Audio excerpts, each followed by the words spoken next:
Hello Capricorn, welcome, and this is your reading. Be open-minded po, hindi po halos lahat makaka-resonate kaya piliin niyo na lamang. And thank you nga po pala sa mga nag-subscribe, lalo na sa mga bumabalik. Marami pong salamat. Give me the message for Capricorn. Ano ba yung mensahe sa'yo? Give me the message for Capricorn. Ano yung mensahe sa'yo?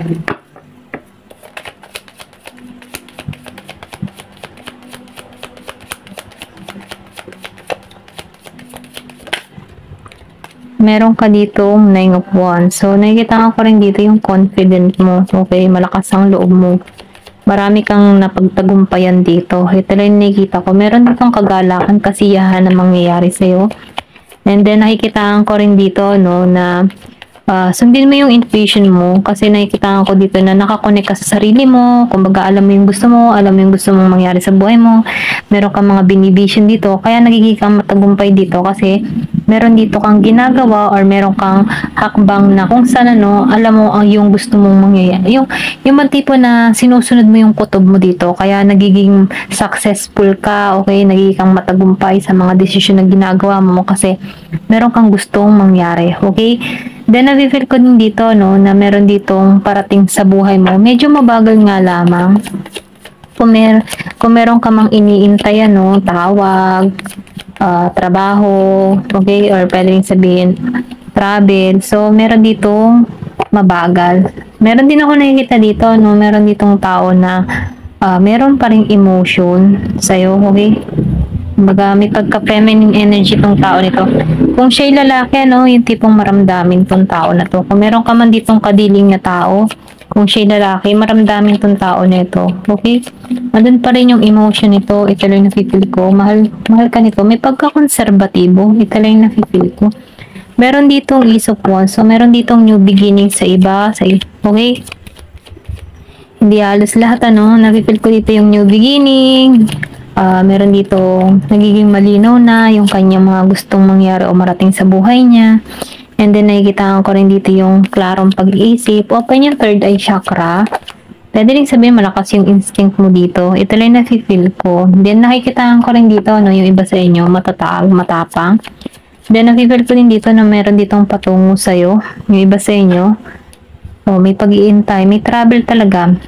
O ikaw man yung nagbabalak ng travel, ano, nag-iintay ka dito ng tawag. Wala yung nakikita ko, medyo mabagal pero parating to.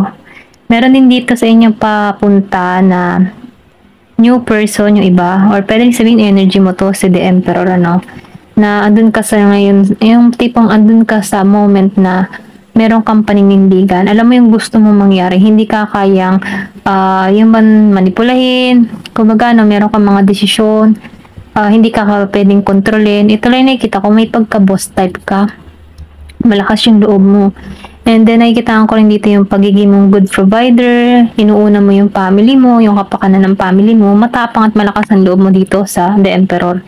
And then, nakikita ko rin dito, no, pwede rin yung iba sa inyo, meron ditong patungo sa inyo na Emperor energy.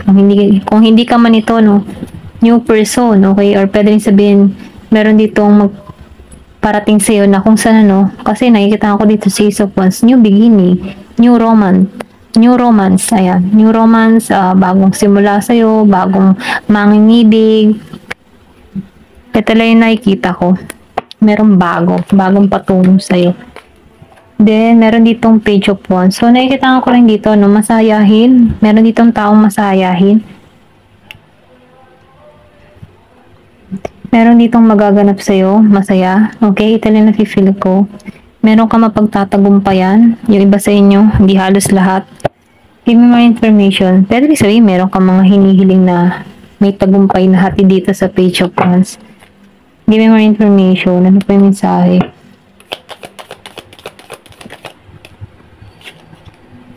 Finger. So, nakikita ko rin dito, no? Meron dito warning. Kumbaga, meron ditong problema na parating sa'yo. Okay? Hindi halos lahat, ano? Pwedeng naganap na to or nalampasan mo na tong problema na ito. Okay, kasi tapos ka na dito eh. Meron ditong masayang magaganap. So, iwas-iwasan mo na lamang ang problema. Kung meron man dumating sa buhay mo na maghahatid lang ng problema para sa'yo, iwas-iwasan mo na lang. Okay? Give me more information. Ano pa yung mensahe?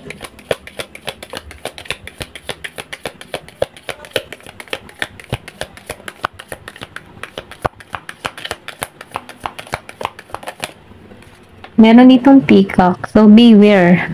Meron ditong ma-pride na tao. So, ingat ka na lamang din. Pwede kung may kinakasama ka dito, meron kang kinakasama na ma-pride. Pwedeng may hatid kong problema, ma-ego, malakas ang salpik, ganun. Okay? Meron kang mga kinakasamang ganun, no? Ma-ego. Meron ditong hatid na problema. So, yung iba naman sa inyo, may bagong trabaho na parating. New job. Sige. So, magiging kang matagumpay dito sa trabahong ito. Ito lang yung mensahe sa'yo. Malalampasan mo itong mga obstacle. Kung may warning man dito, no, malalampasan mo to. Kumbaga, lilipad ka dito ng mataas. Give me more information. Yung iba sa inyo talaga may paglalakbay. Okay, ito na nakikita ko.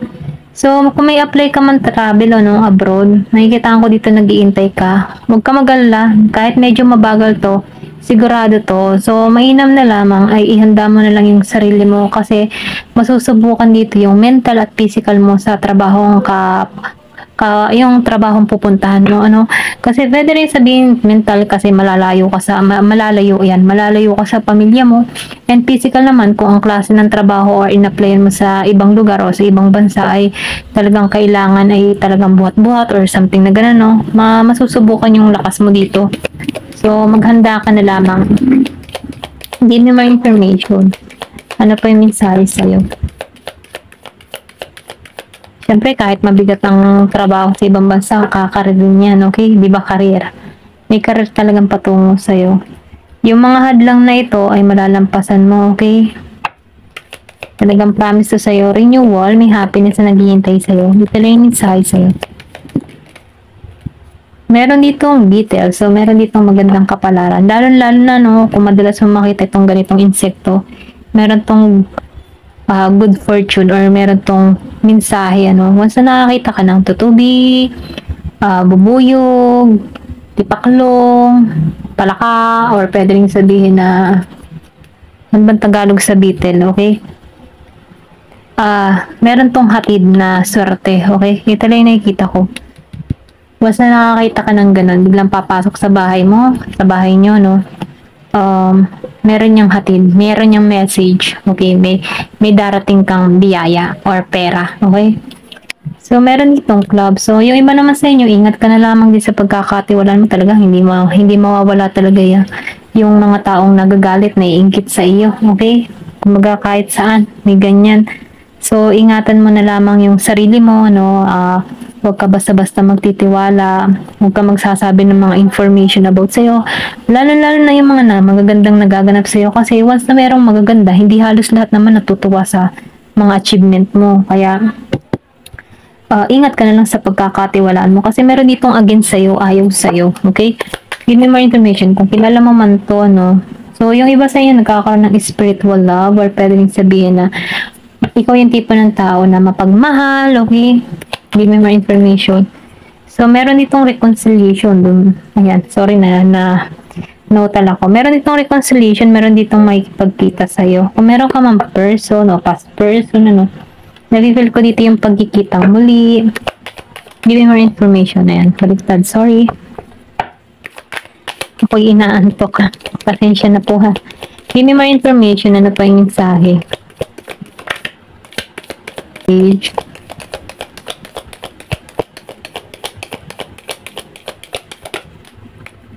So, star. Nasa yung tagumpay, okay? Talagang sigurado magtatagumpay ka. Kaya wag kang mabahala, wag kang mag-alala. Nasa yung bituin. So, kahit may mga pagsubok ka ditong kinakaharap, talagang hindi maiiwasan na may kontrabida sa buhay. Pero at least, sa bandang huli, tagumpay ka. So, mainam ano, manalangin at magdasal ka. Nang sa ganun, maiiwas ka sa tukso, maiiwas ka sa panganib, maiiwas ka sa anumang uri ng kapahamakan. At ipanalangin mo din tong mga blessing na patungo sa'yo na maganap sa buhay mo. Okay? Kasi walang imposible sa dasal. Okay? Ito na yung mensahe sa'yo. Thank you for watching and love and peace.